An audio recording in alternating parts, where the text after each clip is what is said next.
بسم اللہ الرحمن الرحیم۔ تمام طالبات خواتین کتاب کھول لیں۔ زاد الطالبین تعلیم دین کورس سال اول کی طالبات، حدیث کا سبق ہے، اس میں جو کتاب ہے زاد الطالبین وہ کھول لیں۔ زاد الطالبین کا سبق شروع ہو رہا ہے۔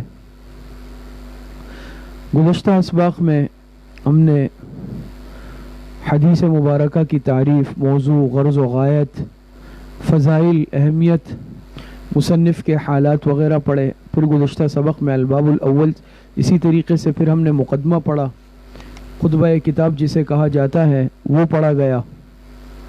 پھر اس کے بعد الباب الاول ہم نے شروع کیا، الباب الاول فی جوامع الکلم و منابع الحکم والمواعظ الحسنۃ۔ اس میں جو پہلی روایت انما الاعمال بالنیات والی ہے وہ الحمدللہ ہم پڑھ چکے ہیں۔ آج سبق شروع ہوگا الجملۃ الاسمیہ سے، الدین النصیحہ۔ آج سبق یہاں سے شروع ہوگا الدین النصیحہ سے، تو یہاں سے انشاءاللہ سبق شروع کرتے ہیں۔ بسم اللہ الرحمن الرحیم۔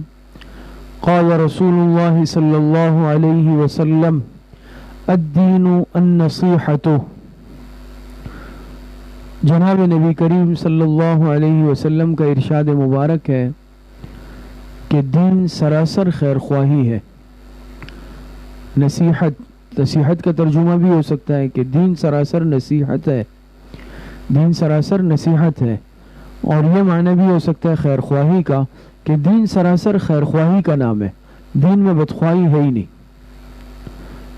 تو چونکہ مبتدا خبر اسمیہ خبریہ بن رہا ہے، یہ الجملۃ الاسمیہ، جتنی احادیث آ رہی ہیں جملۃ الاسمیہ ہے، لیکن یہ بحث آپ لوگوں کے لیے نہیں ہے، آپ صرف ترجمہ اور تشریح سے متعلق سبق سنیں گے۔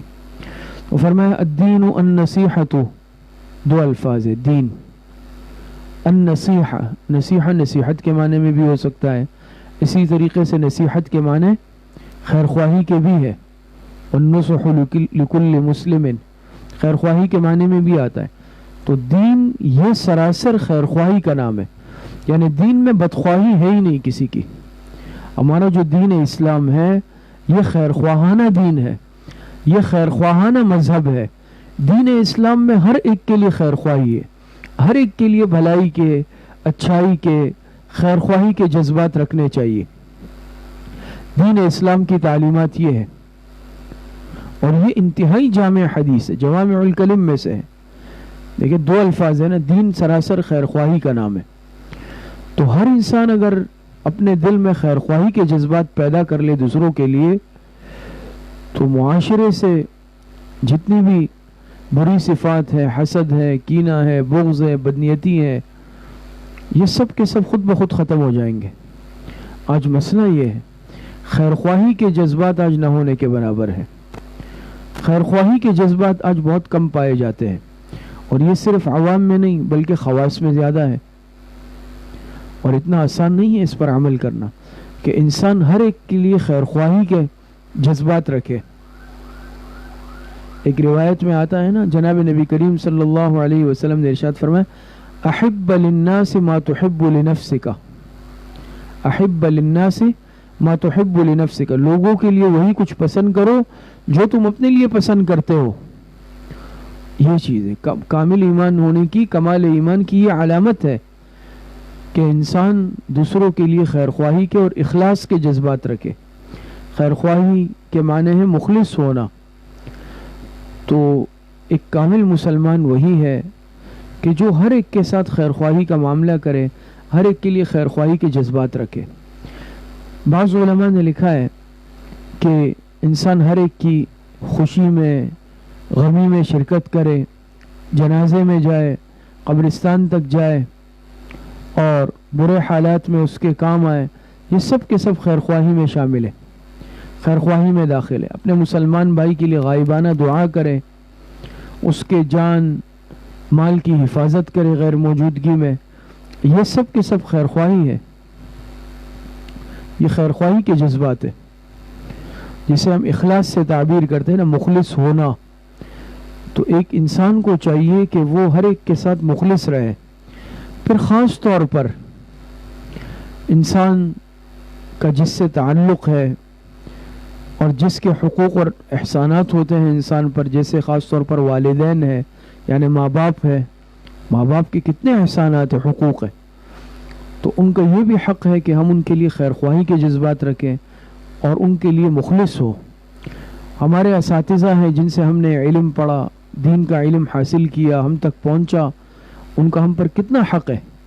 تو یہ اس حق، یعنی مقصد یہ ہے کہ یہ اس احسان اور حق کا بدلہ ہونا چاہیے کہ اساتذہ کے لیے ہم اخلاص کے جذبات رکھیں، ان کے ساتھ مخلص رہیں، بدخواہی نہ کریں. اسی طریقے سے ہم جس ادارے میں پڑھتے ہیں، جس مدرسے میں، جس بھی تعلیمی ادارے میں ہم قرآن کریم کا علم حاصل کیا، دین کا علم ہم حاصل کر رہی ہے یا کیا ہے، اس ادارے کے لیے ہم خیر خواہی کے جذبات رکھیں، اس کے ساتھ ہم مخلص رہیں. چاہے کسی ادارے میں ہم نے عصری دنیاوی تعلیم حاصل کی ہو، چاہے کسی مدرسے میں، جامعہ میں، دینی ادارے میں، مکتب میں ہم نے دینی تعلیم حاصل کی ہو، تو یہ اس کا حق ہے اور اس حق کا تقاضا ہے کہ اس کے ساتھ بھی انسان خیر خواہی کے جذبات رکھے اور مخلص رہے. اسی طرح بلکہ اپنے ہر مسلمان بھائی کے لیے انسان خیر خواہی کے اور اخلاص کے جذبات رکھے. یہ حق ہے بھائی چارگی کا، کیونکہ مسلمان آپس میں کیا ہے؟ بھائی ہے. حدیث میں آتا ہے، آپ علیہ السلام نے فرمایا کہ المسلم و اخو المسلم، ایک مسلمان دوسرے مسلمان کا بھائی ہے. ایک مسلمان دوسرے مسلمان کا بھائی ہے. یہ اس اخوت کا تقاضا ہے، اس اخوت کا حق ہے کہ مسلمان دوسرے مسلمان کے ساتھ مخلص رہے، خیر خواہی کے جذبات رکھے، بدخواہی کے جذبات نہ ہو، بدنیتی کے جذبات نہ ہو. آج جتنا نقصان ہمیں اس مصیبت نے پہنچایا ہے اتنا اور کسی چیز نے نہیں پہنچایا. ہم دل میں بدنیتی رکھتے ہیں، بدخواہی کے جذبات رکھتے ہیں. آج دیکھیں نا، ہر ایک چاہ رہا ہے کہ بھئی یہ دوسرا نقصان میں چلا جائے. یہ جو ہے، اس کے پاس اگر کوئی نعمت ہے، مال کی نعمت ہے، علم کی نعمت ہے، شہرت کی، عزت کی نعمت ہے، یہ اس سے زائل ہو جائے، ختم ہو جائے. آج ہر ایک کے لیے ہم برائی دل میں لے کر بیٹھے ہوئے ہیں، جس کا نقصان کیا ہے کہ جب انسان دوسروں کے لیے برائی کے جذبات رکھتا ہے، اس کے ساتھ کچھ برا ہونے کا متمنی ہوتا ہے، اللہ پاک اس کے اپنے راستے بند کر دیتا ہے. اور جو مخلص بندہ ہوتا ہے نا، اخلاص کی بڑی برکات ہے. مخلص بندے کے لیے اللہ پاک راستے کھول دیتے ہیں. مخلص بندے کا کام اللہ پاک بناتے ہیں. یہ اخلاص ایسی چیز ہے کہ انسان چاہے کچھ زیادہ نہ کرے، لیکن جب اس کے دل میں اخلاص ہوتا ہے نا، کسی کے لیے برائی نہیں ہوتی. یہ ہر ایک کے لیے اچھائی رکھتا ہے، ہر ایک کے کام آتا ہے، ہر ایک کے ساتھ بھاگ دوڑ کرتا ہے، یا کم از کم کسی کے لیے غلط سوچ نہیں رکھتا. ایسے انسان کے راستے اللہ پاک غیب سے کھولتے ہیں. اور دوسری بات، کھلی آنکھوں کا مشاہدہ ہے کہ جو انسان خود مخلص ہو، چاہے وہ زیادہ علم نہ رکھتا ہو، زیادہ دین کی معلومات بھی نہ رکھتا ہو، لیکن اس کے دل میں دین کی محبت ہے، علماء کی، اہل علم، اہل دین کی، مسلمانوں کی خیر خواہی ہے، محبت ہے، اللہ پاک اس کی اولاد سے وہ کام لے لیتے ہیں. بعض مرتبہ ہم دیکھتے ہیں، ہم کہنے بھئی ارے میں تو بہت آگے پہنچ گیا، اتنا علم حاصل کر لیا، میں عالم بن گیا، میں عالمہ بن گئی، میں حافظ بن گیا، میں حافظہ بن گئی. ہم اسے اپنا کمال سمجھ رہے ہوتے ہیں، لیکن در حقیقت وہ ہمارے ماں باپ کی قربانی، اساتذہ کی قربانی اور ہمارے والدین ماں باپ کا وہ اخلاص ہوتا ہے. اس اخلاص کی برکت ہوتی ہے دین کی خدمت. ہمارے ذہن اس طرف نہیں جاتا. یہ ان بڑوں کا اخلاص ہوتا ہے جو اللہ پاک بعد میں ظاہر فرما دیتے ہیں اولاد کی صورت میں. تو یہ اخلاص، خیر خواہی کے جذبہ یاد رکھے، ضائع نہیں جاتا کبھی بھی، یہ ضائع نہیں جاتا. تو یہ مختصر سا کلام اس حدیث پر آپ نے سنا، اس سے ہمیں سبق ملتا ہے ہر ایک کے لیے خیر خواہی کے جذبات رکھیں اور اخلاص کے ساتھ پیش آئے. ماں باپ کے ساتھ، بھائی بہن بھائیوں کے ساتھ، دوستوں کے ساتھ، اساتذہ کے ساتھ، مشائخ کے ساتھ، ہر ایک کے لیے انسان اخلاص کے جذبات، جس ادارے میں پڑھ رہی ہے، پڑھا رہی ہے، منسلک ہے، علم حاصل کیا کسی درجے میں، انسان مخلص رہے. اللہ پاک علم میں برکتیں پیدا فرما دیتے ہیں۔ آگے روایت دیکھیں، بسم اللہ الرحمن الرحیم، قال رسول اللہ صلی اللہ علیہ وسلم الدعاء مخ العبادہ، جناب نبی کریم صلی اللہ علیہ وسلم کا ارشاد مبارک ہے کہ دعا یہ عبادت کا مغز ہے، دعا یہ عبادت کا مغز ہے۔ تو اس روایت میں دعا کو عبادت کا مغز اور خلاصہ قرار دیا گیا۔ مخ کہتے ہیں ویسے عام طور پر مغز کو، کسی چیز کے اصل کو، کسی چیز کے خلاصے کو، تو دعا کو کیا کہا گیا کہ دعا یہ عبادت کا مغز اور عبادت کا خلاصہ ہے اور عبادت کا اصل ہے۔ اب دعا کو عبادت کا مغز اور خلاصہ کیوں کہا گیا؟ علماء نے لکھا ہے کہ اللہ پاک کو عبادات میں تواضع اور عاجزی مطلوب ہے۔ جتنا عبادت میں تواضع ہوگی، عاجزی ہوگی، بندگی ہوگی، اللہ پاک اتنا اس عبادت کو قبول فرماتے ہیں۔ تو انسان عام طور پر سب سے زیادہ عاجزی اور تواضع یہ کیفیت انسان کی ہوتی ہے دعا میں۔ قرآن کریم میں اللہ پاک ارشاد فرماتے ادعوا ربکم تضرعا وخفیہ، کہ دعا مانگے انسان تضرع کے ساتھ، گڑ گڑا کر، پوشیدہ طور پر۔ تو جتنا انسان دعا میں تضرع کرے گا، گڑ گڑائے گا، خشوع اور خضوع ہوگا، اللہ پاک اتنا اس دعا کو قبول فرمائیں گے۔ اور اللہ پاک کو بندہ پسند ہے جو بندہ اللہ پاک سے دعا مانگتا ہے۔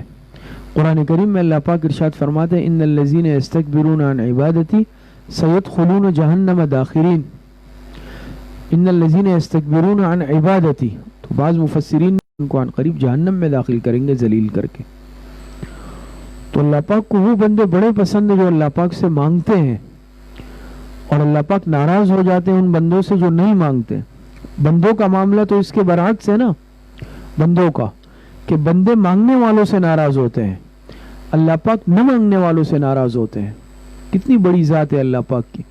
لیکن ہمارا معاملہ افسوسناک صورتحال یہ ہے کہ ہمارا معاملہ دروازوں پہ جاتے ہیں، مخلوق کے در پہ جاتے ہیں، مخلوق سے مانگتے ہیں، تو جس کا نتیجہ کیا نکلتا ہے کہ مخلوق بھی ناراض ہو جاتی ہے اور جو خالق ہے سب کا اللہ پاک وہ بھی ناراض ہو جاتا ہے۔ اور جس ذات سے مانگنا چاہیے، جو ذات مانگنے پہ خوش ہوتی ہے اللہ پاک، اس ذات کو ہم چھوڑ دیتے ہیں، اس ذات سے ہم نہیں مانگتے۔ تو بہرحال دعا کا اہتمام یہ ضروری ہے۔ پھر دعا کے بھی کچھ آداب ہیں۔ دعا کے کیا آداب ہیں؟ خالد صاحب کہاں ہیں؟ وہ لیاقت کے بھائی کے نمبر سے بار بار کال آ رہی ہے، ان سے رابطہ کرو۔ دعا کے آداب میں سے علماء نے یہ لکھا کہ انسان جب دعا مانگے تو سب سے پہلے حضور علیہ الصلوۃ والسلام پر درود بھیجے، اللہ پاک کی حمد و ثنا بیان کرے، پھر اس کے بعد حضور علیہ الصلوۃ والسلام پر درود اور سلامتی بھیجے۔ اسی لیے دیکھیں ہم دعا جب شروع کرتے ہیں الحمدللہ رب العالمین والعاقبۃ للمتقین والصلاۃ والسلام علی رسولہ، تو پہلے جب الحمدللہ رب العالمین، یہ اللہ پاک کی حمد و ثنا تعریف ہو گئی، اللہ پاک کی خالق اور مالک ہے، حق ہے کہ پہلے ہم اس کی حمد و ثنا تعریف بیان کریں، پھر حضور علیہ الصلوۃ والسلام پر درود اور سلامتی بھیجے۔ اور جس دعا کے اول و آخر میں درود شریف ہو اس دعا کی قبولیت میں کوئی شک نہیں ہے، کیوں؟ درود ایسی عبادت ہے، ایسی دعا ہے کہ اللہ پاک کو ضرور قبول فرماتے، وہ رد نہیں ہوتا۔ تو جب درود شریف رد نہیں ہوگا اول و آخر میں، علماء نے لکھا ہے، تو درمیان میں جو دعا مانگی ہوگی وہ بھی رد نہیں ہوگی، وہ بھی قبول ہوگی۔ اسی طریقے سے دعا کے آداب میں سے ہے کہ انسان دعا عزم اور یقین کے ساتھ مانگے، شک اور تردد کے ساتھ نہیں مانگے۔ کیوں؟ انسان مانگ رہا ہے کس ذات سے؟ اللہ پاک سے۔ اور بندے تو دیکھیں، بندوں کو مجبور کیا جا سکتا ہے، بندوں میں عجز ہے، لیکن اللہ پاک کی ذات عجز سے پاک ہے، اللہ پاک قادر مطلق ہے، اللہ پاک کو کوئی ذات مجبور نہیں کر سکتی۔ تو اس لیے اللہ پاک سے جب دعا مانگے، بزرگوں نے لکھا ہے، علماء نے لکھا ہے، بالکل یقین کے ساتھ کہ یہ دعا اللہ پاک قبول فرمانے والے ہیں، یہ اللہ پاک قبول فرمائیں گے، تردد کے ساتھ سوال نہ ہو، بے یقینی کے ساتھ سوال نہ ہو، بلکہ خوب یقین کے ساتھ، یقین محکم کے ساتھ کہ یہ دعا قبول ہوگی۔ ہمارے حضرت شیخ حضرت مولانا پیر سید محمد شاہ صاحب نقشبندی دامت برکاتہم العالیہ کو ہم نے دیکھا ہمیشہ جب کبھی دعا مانگتے ہیں بیان کے بعد اجتماع میں پروگرام میں تو ہمیشہ یہ جملہ کہتے ہیں جب دعائیں مانگ لیتے ہیں فرماتے ہیں مبارک ہو اللہ پاک نے آپ حضرات کی دعا قبول فرما لی ہے. اتنا یقین ہوتا ہے, اتنے یقین سے فرماتے ہیں یہ حضرات, کیونکہ ایمان بنا ہوا ہے, یقین بنا ہوا ہے نا, تو اس یقین سے یہ جملہ ادا فرماتے ہیں کہ اللہ پاک نے آپ کی دعائیں قبول فرما لی. آج ہم خود شک میں دعا کرتے ہیں پتہ نہیں قبول ہوگی نہیں ہوگی, ہوگی نہیں ہوگی. ایک صاحب ایمان کو اس طرح تردد کے ساتھ دعا نہیں مانگنی چاہیے, مکمل یقین کے ساتھ عزم کے ساتھ یہ دعا ہو کہ اللہ پاک میری دعاؤں کو سنتے ہیں اور میری دعا کو قبول فرمانے والے ہیں. تیسری بات, انسان دعا مانگے تو دعا میں عاجزی کے ساتھ ہو, گڑ گڑا کر ہو, عاجزی کا اظہار ہو اور اہتمام کے ساتھ خشوع خضوع کے ساتھ ہو. یہ دعا کے آداب میں سے ہے. یہ نہیں ہے کہ میں دعا مانگ رہا ہوں دل کہیں اور اٹکا ہوا ہے, سوچ کہیں اور ہے, بس ہاتھ اٹھے ہوئے الفاظ ادا ہو رہے ہیں, تو یہ تو دعا نہیں ہے. دعا تو اصل کہتے ہی اس کو ہے. اسی لیے علماء لکھتے ہیں نا کہ انسان زیادہ سے زیادہ دعائیں زبانی مانگے. بعض دفعہ ہم کتابیں لیتے ہیں اس میں دیکھ کر تو پھر وہ یکسوئی باقی نہیں رہتی, بس زبان کے الفاظ ہوتے ہیں. تو انسان دعا جب مانگے خوب توجہ کے ساتھ, غفلت کے ساتھ دعا نہیں مانگے, غفلت کے ساتھ نہ ہو, بے توجہی کے ساتھ نہ ہو, بلکہ بھرپور یکسوئی کے ساتھ, اور انسان اللہ پاک کی طرف بالکل یکسو ہو جائے اور عاجزی انکساری کے ساتھ دعا مانگے.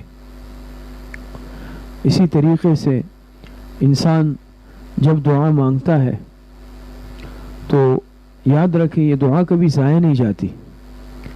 3 صورتوں میں سے کوئی ایک صورت ہوتی ہے. آج ہمیں نا ہم دعاؤں کا اہتمام آج نہیں کر رہے, مسئلہ یہ ہے آج ہم دعاؤں کا اہتمام نہیں کر رہے. حالانکہ جب انسان دعا مانگتا ہے تو دعا کبھی ضائع نہیں جاتی. 3 باتوں میں سے ایک بات ہوتی ہے. نمبر 1 یا تو یہ ہوتا ہے کہ وہ دعا جس طرح انسان نے مانگی ہوتی ہے اللہ پاک وہ دعا بعینہ ہی قبول فرما لیتے ہیں. اسی طرح جو چیز مانگی اللہ پاک دے دیتے ہیں, تو اللہ پاک وہ دعا قبول فرما لیتے ہیں. دوسری صورت یہ ہوتی ہے کہ یا تو وہ دعا تو قبول نہیں ہوتی لیکن اس کے بدلے میں اللہ پاک کوئی تکلیف اور مصیبت دور کر دیتے ہیں.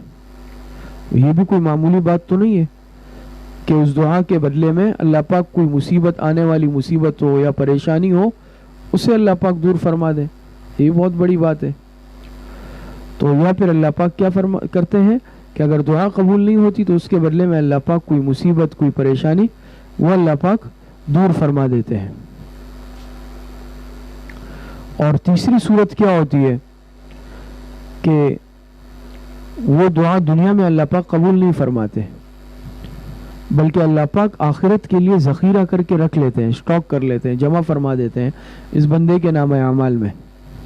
اور روایتوں میں آتا ہے, یہ بھی کوئی معمولی بات نہیں ہے, کہ ایک بندہ جب قیامت کے دن جائے گا تو یہ دیکھے گا اس کے نام اعمال میں بہت زیادہ اعمال ہیں نیکیاں, حالانکہ اس نے اتنی کی نہیں ہوگی, اس نے اتنی نیکیاں اتنے اعمال نہیں کیے ہوں گے. یہ حیران ہو جائے گا کہ اللہ پاک میں نے تو اتنے عمل کیے نہیں ہے.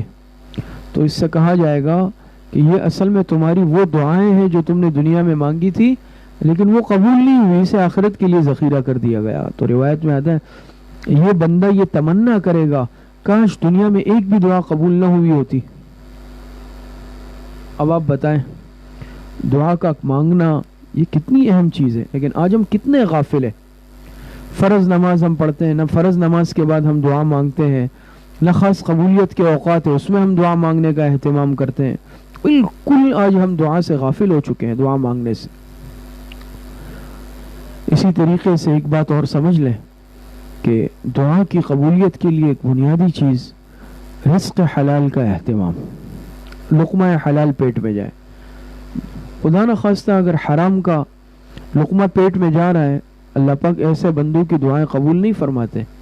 اللہ پاک دعائیں قبول فرمانا بند کر دیتے ہیں, رد کرتے ہیں دعا. بلکہ روایت سے بھی ثابت ہے نا کہ ایک بندہ دعا مانگ رہا ہے یا اللہ یا اللہ یا اللہ کہہ کر, اس کا کھانا حرام کا, پینا حرام کا, لباس حرام کا, کیسے اس کی دعا قبول ہوگی؟ تو اس چیز کا اہتمام بھی ضروری کہ میں جو کھا رہا ہوں, پی رہا ہوں, پہن رہا ہوں, یہ سب بالکل حلال کمائی کا ہو, حلال کا ہو, اس میں کوئی حرام یا مشتبہ کی آمیزش نہ ہو. ورنہ اللہ پاک حرام لقمہ کھانے والے بندے یا حرام کمائی والے بندے کی دعا کو قبول نہیں فرماتے. یہ بات یاد رکھیں، یہ بہت ضروری ہے مستجاب الدعوات ہونے کے لیے. اسی طریقے سے ایک بات یہ بھی سمجھ لیں کہ بعض اوقات ایسے ہیں جس میں خاص طور پر اللہ پاک کی رحمت متوجہ ہوتی ہے. ویسے تو جب بھی انسان کو وقت ملے، موقع ہو، انسان ضرور دعا مانگے، بلکہ ایک وقت تو ایسا خاص کر لے کہ اہتمام کے ساتھ. لیکن چند مواقع پر یاد رکھیں اس میں اہتمام کیا جائے. ایک تو ہر فرض نماز کے بعد بھی اللہ پاک دعا قبول فرماتے ہیں. تو فرائض کے بعد خواتین عام طور پہ چونکہ انفرادی گھر میں پڑھتی ہیں، لیکن نماز کے بعد دعا کا ضرور اہتمام کریں. تو دعا کا اہتمام فرض نماز کے بعد بھی ہو، فرائض کے بعد. اسی طریقے سے یہ غروب آفتاب سے پہلے کا جو کچھ وقت ہے، عصر و مغرب، جب مغرب میں کچھ وقت رہ جائے 15 منٹ 20 منٹ 25، مصلی بچھا کے بیٹھ جائیں اور اللہ پاک سے مانگنے لگ جائیں. یہ وہ وقت ہے جس میں اللہ پاک دعائیں خوب قبول فرماتے ہیں. تو اس کا بہت زیادہ اہتمام ہو. یہ مغرب سے کچھ پہلے کا وقت بڑا قیمتی ہے. اس کو بھی ہم بات چیت میں، گپ شپ میں یا ویسے ادھر ادھر کے کاموں میں ضائع کرتے ہیں. اس کا بھی اہتمام کیا جائے. اور تیسرا خاص طور پر تہجد کا وقت، ایسے اللہ پاک کی رحمت بارش کی طرح برستی ہے. تو تہجد کے وقت بھی اللہ پاک دعائیں خوب قبول فرماتے ہیں، بشرطے کہ ہم اس کا اہتمام کر لیں. تو دعا سے متعلق یہ چند باتیں عرض کرنی تھی. ایک اور روایت پڑھ کر پھر سبق ختم کرتے ہیں. بسم اللہ الرحمن الرحیم. قال رسول اللہ صلی اللہ علیہ وسلم المجالس بالامانت. جناب نبی کریم صلی اللہ علیہ وسلم کا ارشاد مبارک ہے کہ مجالس یہ امانت کے ساتھ وابستہ ہے. مجالس یہ امانت کے ساتھ وابستہ ہے. ویسے تو امانت سے متعلق روایت آپ نے سنی ہے اور اسی زاد طالبین میں انشاءاللہ آگے تفصیل کے ساتھ آئے گی، کہ جس میں جناب نبی کریم صلی اللہ علیہ وسلم نے ارشاد فرمایا آیت المنافق ثلاث اذا حدث کذب واذا وعد اخلف واذا اؤتمن خان. جس میں 3 علامتیں حضور علیہ السلام نے نفاق کی بیان فرمائی ہیں. جب بات کرے تو جھوٹ بولے، جب وعدہ کرے تو خلاف ورزی کرے، اور تیسری کہ جب امانت رکھوائی جائے تو خیانت کرے. تو ایک تو عام امانت ہے اور یہ بھی اس میں شامل ہے. لیکن چونکہ مجلس بعض دفعہ انسان سمجھتا ہے کہ مجالس کی بات ہے یہ امانت میں داخل نہیں ہے، تو ایسی بات نہیں ہے. یہ بھی امانت کی حیثیت رکھتی ہے، اس لیے اس کو الگ سے خاص طور پر ذکر کیا کہ المجالس بالامانہ. بھائی مجلس کی خاص گفتگو کو بھی امانت سمجھا جائے، یہ بھی امانت کے اندر داخل ہے، اس کو بھی امانت میں شامل کیا جائے. اور مجلس کی خاص گفتگو کو بغیر کسی مصلحت کے یا غیر متعلقہ افراد تک پہنچانا یا غلط نیت سے پہنچانا یہ بدترین خیانت ہے. تو یاد رکھیں یہ جو ہماری مجالس ہوتی ہیں یہ بھی امانت. لیکن اس میں یہ بات سمجھ لیں کہ مجلسیں دیکھیں 2 طرح کی ہوتی ہے. ایک عام طور پر جیسے اب ہماری یہ مجلس ہے، یہ وعظ و نصیحت کی، درس و تدریس کی یہ مجلسیں ہیں. تو وعظ و نصیحت کی مجلس ہو، درس و تدریس کی مجلس ہو، دعوت و تبلیغ کی مجلس ہو، اسی طریقے سے اس طرح کی جو عمومی مجلسیں ہیں وہ تو ایک عام بات ہے. لیکن بعض دفعہ ایسا ہوتا ہے کہ کوئی خاص قسم کی نجی مجلس ہوتی ہے، بھئی خاص مشورہ ہو رہا ہے. اب آپ اندازہ دیکھیں قرائن سے، خارجی احوال سے، دلائل سے انسان اندازہ لگا لیتا ہے گفتگو کا کہ بھئی اس مجلس کی گفتگو کا تقاضا یہ ہے اس مجلس کا کہ اس کو بھئی باہر کے کسی فرد تک نہیں پہنچنی چاہیے. تو ایک وہ گفتگو ہے، خاص قسم کی گفتگو ہے. اب بعض دفعہ ایسا ہے کہ بھئی صرف کیا ہے گھر کے ایک افراد کی گفتگو ہے، اس میں کسی نے وہ باتیں باہر پہنچائی. بھئی صرف معلمات سے آج نشست ہوگی تو بھئی وہ بات صرف معلمات کے ساتھ خاص ہے. اسی طریقے سے بعض دفعہ ہوتا ہے نا، انسان کسی ادارے میں ہے، اسکول میں ہے، مدرسے میں ہے، کسی اور ادارے میں ہے، بعض دفعہ خاص میٹنگ، خاص مجلس، خاص نشستیں ہوتی ہے جس کی وہ باتیں امانت کی حیثیت رکھتی ہے. تو اس بات کو پھر باہر تک پہنچانا، کسی غیر متعلقہ فرد تک پہنچانا یہ خیانت کے درجے میں آتا ہے. یہ بدترین خیانت ہوتی ہے، یہ بھی خیانت میں داخل ہے. تو اگر کسی بات میں امانت دار بنایا جائے تو اس صورت کے اندر پھر وہ بات امانت ہوتی ہے. مجلس میں گفتگو ہوئی، صراحتاً یہ کہہ دیا گیا کہ بھئی یہ بات جو ہے کسی اور کو تک نہ جائے، یہ امانت ہو. اور یہ کہا تو نہیں گیا لیکن خود انسان قرائن سے اور ان چیزوں سے سمجھ رہا ہے کہ بھئی جو مجلس میں شامل افراد ہیں، اہل مجلس ہیں، وہ نہیں چاہتے کہ ہماری یہ بات عام فرد تک پہنچے، نہیں پہنچنی چاہیے بھئی، ہمارے درمیان رہنی چاہیے، چاہے زبان سے نہ کہا ہو، لیکن اس کے باوجود اب مجھے بہرحال یہ میرے پاس امانت کی حیثیت ہو گئی، اب اگر میں پہنچاؤں گا تو یہ خیانت ہوگی، یہ خیانت ہوگی۔ اور اس میں یہ بات بھی سمجھ لیں کہ جہاں اور خرابیاں، اخلاقی خرابیاں آج ہم میں آئی ہے، آج یہ اخلاقی خرابی بھی بدرجہ اتم ہم میں موجود ہے۔ بعض مرتبہ یہ نا دیکھیے، سب سے زیادہ فتنے، انتشار، اختلاف، لڑائی جھگڑے ہمیشہ اگر کہ وہ ان چیزوں سے بنتے ہیں۔ چھوٹی سی بات ہوئی، یا بعض دفعہ انسان ہے نا کسی کے متعلق ویسے ہی کوئی بات کہہ دی، بعض ماشاءاللہ اس کے لیے ریڈی اسٹڈی تیار بیٹھے ہوئے ہوتے ہیں کہ چلو بھئی اب یہ بات فوراً، بھئی آپ کے متعلق انہوں نے یہ کہا، آپ کے متعلق یہ کہا۔ بعض مرتبہ وہ گفتگو ایسی عام تناظر میں کی گئی ہوتی ہے، بعض مرتبہ انسان مزاح اور مذاق میں کسی کے متعلق کوئی بات کہہ دیتا ہے، تو بطور ایک مذاق کی ہوتی ہے، لیکن اب کیا ہے، اب میں نے یہ بھئی اپنا ایک ٹھیکہ اور ذمہ داری لی ہے کہ میں یہ مذاق والی بات بھی اس صاحب تک یا ان مرد تک یا وہ خاتون تک جس کے متعلق ہے اس تک ضرور پہنچاؤں گا یا پہنچاؤں گی۔ تو اس سے کیا ہوتا ہے، ظاہری بات ہے اب میں نے پہنچایا، اب ظاہری بات ہے اس میں بدنیتی سے ہی پہنچاتا ہے انسان، کوئی اچھی نیت تو نہیں ہوتی نا، فساد قلبی ہوتا ہے۔ تو اس صورت کے اندر اب اس کے دل میں بھی کیا آیا، اس کے دل میں بھی نفرت آئی، بغض آیا، بدگمانی آئی، آپس میں لڑائی جھگڑے ہو گئے، انتشار پیدا ہو گئے، دوریاں پیدا ہو گئی۔ تو ان چھوٹی چھوٹی باتوں سے، ان چھوٹی چھوٹی چغلیوں سے، ان باتوں سے، ان خیانتوں سے آج دوریاں اور نفرتیں پیدا ہو رہی ہیں۔ تیسری بات اس میں یہ سمجھ لیں، البتہ بعض مجالس اس سے مستثنا ہے، بعض گفتگو یا بعض مجالس اس سے مستثنا ہے، علماء نے لکھا ہے، خاص طور پر وہ مجلس خدا نخواستہ جس میں کسی کے قتل سے متعلق منصوبہ بن رہا ہو، کسی کی جان لینے سے متعلق، کسی کے مال پر ہاتھ ڈالنے سے متعلق، کسی کے عزت آبرو کو خراب کرنے سے متعلق۔ اب اس میں چھپانا نہیں ہے، بلکہ اس میں مطلع کرنا اور بات پہنچانا واجب اور ضروری ہے، تاکہ کسی مسلمان بلکہ انسان کی جان، مال اور عزت کی حفاظت کی جا سکے، اس کو جانی، مالی اور عزت کے نقصان سے بچایا جائے۔ اب یہ اس میں نہیں ہے کسی نے پلاننگ یا منصوبہ بنایا اور آپ نے اگر پہنچایا، پولیس میں رپورٹ کی، کسی کو اس نے کہا بھئی یہ تو آپ نے غلط کیا، تو خیانت ہے۔ یہ خیانت نہیں ہے۔ اب یہاں یہ انسانی جان کا سوال، انسانی مال کا سوال، انسانی عزت اور آبرو کا سوال، اب یہاں پر یہ نہیں کہا جائے گا کہ یہ خیانت ہے۔ ہاں البتہ ایک نارمل گفتگو ہے، کسی کو نقصان پہنچانے سے متعلق نہیں ہے، وہ الگ بات ہے۔ اسی طریقے سے علماء نے لکھا ہے کہ اگر کوئی ایسا منصوبہ ہو جس سے قوم کو، ملک کو خطرہ ہے، ملک و ملت کو خطرہ ہے، ملک کے خلاف سازشیں ہو رہی ہیں، منصوبے بن رہے ہیں، تو ظاہری بات ہے اس کو بھی متعلقہ ادارے تک، افراد تک پہنچانا ضروری ہے، تاکہ اس کا سدباب کیا جائے، تاکہ اپنے شہر کو، اپنے ملک کو، اپنے علاقے کو، اپنے لوگوں کو جانی مالی نقصان سے بچایا جا سکے۔ یہ ساری وہ باتیں ہیں، یہ مستثنا ہے۔ باقی بعض مرتبہ آپ گھریلو گھر کے افراد مل کر کوئی خاص بات کرتے ہیں، نجی گفتگو ہوتی ہے، دوست مل کر نجی گفتگو کرتے ہیں، کاروباری دوست ہیں، ویسے ہی دوست ہیں، یا بعض دفعہ کوئی خاص اس طرح بھی ہوتا ہے کہ بعض حساس یا خاص ادارے ہیں اور وہ کوئی راز کی باتیں ہیں، قومی راز ہے، حساس قسم کی، یہ بھی امانت کی حیثیت رکھتے ہیں۔ اب اس میں خدا نخواستہ کسی تک پہنچانا غیر متعلقہ جس کی وجہ سے بھرپور نقصان ہو جائے تو وہ اپنی جگہ پر ہے، اصول کی خلاف ورزی، لیکن اس کے علاوہ اس میں کیا ہے کہ خیانت کی بھی ہے، خیانت کا معاملہ بھی ہے۔ خالد صاحب کو بولے بات کر لے بار بار۔ تو یہ ساری باتیں جو ہیں یہ مجالس سے متعلق، کہ بھئی مجالس کی باتیں یہ بھی امانت کی حیثیت رکھتی ہے۔ آج یہ مصیبت ہے کہ نارمل اگر انسان عام گپ شپ میں یا مذاق میں کوئی بات کر لے، اب میں نے فرض سمجھا ہے، بعض لوگوں نے ماشاءاللہ یہ اپنی ذمہ داری سمجھی ہے کہ اس بات کو، چھوٹی چھوٹی باتوں کو بھی پہنچانا ہے، جس کی وجہ سے کیا انتشار، اختلاف پھیلتا ہے۔ وہ 3 حدیثیں آج ہم نے پڑھی ہے۔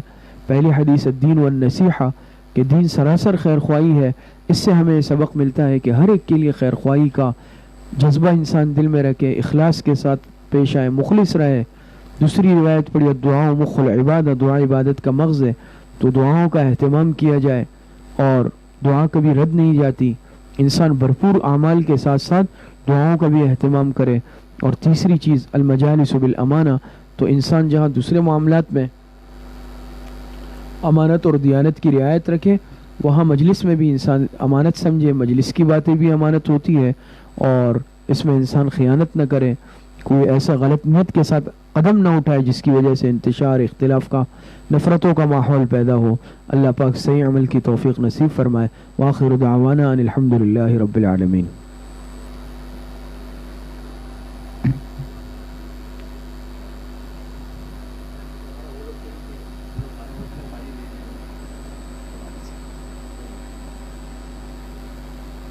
سال دو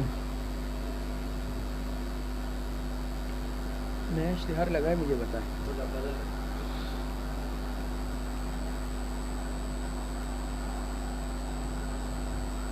ہلو، اب سال دوم کا جو ہے اسپیکر کھولے، سال اول بند کریں، سال دوم کھولے، پھر میں انٹرکام کرتا ہوں۔